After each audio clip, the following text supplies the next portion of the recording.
আজকে এত ইচ্ছা করছিল কাচ্চি খাওয়ার, তবে বাহিরে যেয়ে না, নিজে বাসায় রান্না করে। আসসালামু আলাইকুম, welcome to my page experiment by Ehram. প্রথমে একটা ব্লেন্ডারের জারে নিয়ে নিয়েছি এলাচ, দারচিনি, গরম মশলা, জিরা সবকিছুকে একেবারে ভালো করে পেস্ট করে নিব। সাথে একটু পোস্ত দানা দিয়ে দিয়েছিলাম। আর আরেক দিকে একটা বাটিতে কিছু কাঁচামরিচ, কিশমিশ, কিছু কাজু বাদাম, পেস্তা বাদাম নিয়ে নিয়েছি। সবকিছুকে একসাথে পেস্ট করে নিব ব্লেন্ডারে দিয়ে। সবকিছু ব্লেন্ড করা হয়ে গেছে। আমি এবার একটা হাঁড়িতে গরুর গোশত নিয়ে নিয়েছি। তার মধ্যে ওই যে হচ্ছে বাদামের পেস্টগুলো, তারপরে গরম মশলার পেস্ট, ওগুলো সব কিছুই দিয়ে দিয়েছি। একটু পেঁপেও বেটে নিয়েছিলাম, যেটা দেখাতে আমি ভুলে গেছি। বাসায় ফ্রিজে টক দই ছিল, সেটাকেও বের করে গলিয়ে নেওয়াতে একবারে পাতলা কেমন হয়ে গেছে, ওইটাও দিয়ে দিলাম। এ পর্যায়ে দিয়ে দিব 1 চামচ ভর্তি করে মরিচের গুঁড়া আর জিরার গুঁড়া, আর সামান্য পরিমাণে লবণ। আমি একটু লবণটা কমই দিয়েছি। আমি যখনই কিছু রান্না করি লবণ সবসময় বেশি হয়ে যায়, এই জন্য লবণটা আমি সবসময় কম দিই, পরে আবার একটু দিয়ে নিই। মশলাগুলোকে ভালো করে মাখিয়ে নিব। মরিচের গুঁড়াটা বেশি দিইনি, কারণ হচ্ছে যদি মরিচটা বেশি দিই, আর আগেও আমি অনেকগুলো কাঁচামরিচ বেটে দিয়েছি, ঝাল হয়ে যেতে পারে। এরপরে আমি একটা ফ্রাই প্যানের মধ্যে পেঁয়াজের বেরেস্তা করে নিয়েছি। এই যে পেঁয়াজের বেরেস্তাতে আমি একটু বেশি করে তেল দিয়েছিলাম। ওই তেলের মধ্যে আমি আলু একবারে গোটা গোটা আলুকে হচ্ছে রোস্ট করে নিচ্ছি। আলুগুলোতে সামান্য হলুদ মাখিয়ে নিয়েছিলাম।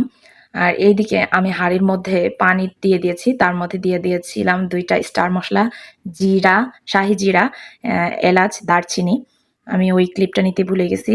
এদিকে চালটা হতে থাক, আর ওইদিকে আমি হচ্ছে একটা সসপ্যান নিয়ে নিয়েছি, যেটার মধ্যে আমি দমে দিব। প্রথমেই আমি সসপ্যানের মধ্যে যে বেরেস্তার তেলগুলা দিয়ে দিয়েছিলাম, তার মধ্যে গোশতগুলা ঢেলে দিয়েছি। গোশতগুলা ঢেলে গোশতের উপরে একটু আদা রসুন পেস্ট, আমি আদা রসুন পেস্টটা পরেই দিলাম, এতে ফ্লেভারটা আমার মনে হলো যে ভালো আসবে। আর গোশতের মধ্যেও আদা রসুনের যে একটা তীব্র গন্ধ, এটা কম পৌঁছাবে। এরপরে কিছুটা লবণ ছিটিয়ে দিয়েছি, যেহেতু এই পর্যায়ে লবণটা না দিয়ে দিলে আর হচ্ছে পরে দেওয়া যাবে না।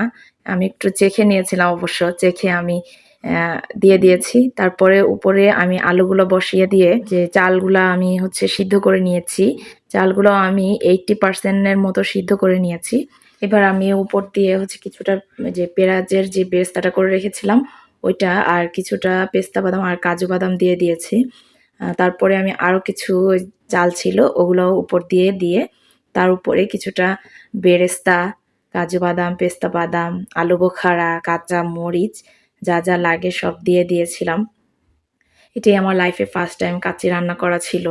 রান্না করছিলাম আর বারবারই ভয় পাচ্ছিলাম যে আল্লাহ কি হবে কি হবে। আমি যে ভুলটা করেছি, আমি একটা পাত্র নিয়ে নিয়েছি যেটা হচ্ছে ছোট, আর এর থেকেও বড় একটা পাত্র নিতে হবে, যে পাত্রটার অর্ধেকে বিরিয়ানির চাল আর গোশতটা থাকবে, আর অর্ধেক পরিমাণে খালি থাকবে।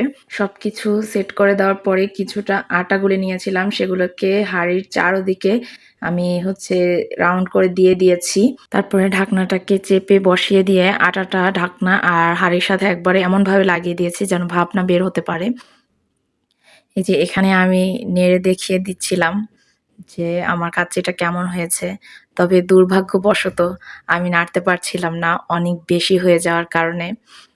পরে অবশ্য মাকে ডেকে নিয়ে এসছিলাম, এইজন্য নেড়ে আপনাদেরকে দেখাতে পারিনি। এই দেখেন আমার যে কাচ্চির আলুগুলো সুন্দরভাবে সিদ্ধ হয়ে গিয়েছে। আমি আপনাদেরকে একটা আলু ভেঙে দেখাই। এই দেখুন সুন্দরভাবে সিদ্ধ হয়ে গিয়েছে। পরে আমি ক্যামেরা অফ করে নিয়ে যেয়ে আম্মুকে দিয়ে নাড়িয়ে নিয়েছি। আর এইটা হচ্ছে আমার কাচ্চির ফাইনাল লুক। অনেক টেস্ট হয়েছিল, প্রথমবার রান্না করা সত্ত্বেও অনেক মজা হয়েছিল, আর আমার ভাই খেয়ে অনেক প্রশংসা করেছে। আশা করছি আমার লাইফের ফার্স্ট টাইমের কাচ্চি রান্নার রেসিপিটা আপনাদের সবার কাছে ভালো লেগেছে। ভালো লেগে থাকলে অবশ্যই একটু লাইক কমেন্ট করে আমাকে উৎসাহ দিবেন। আসসালামু আলাইকুম।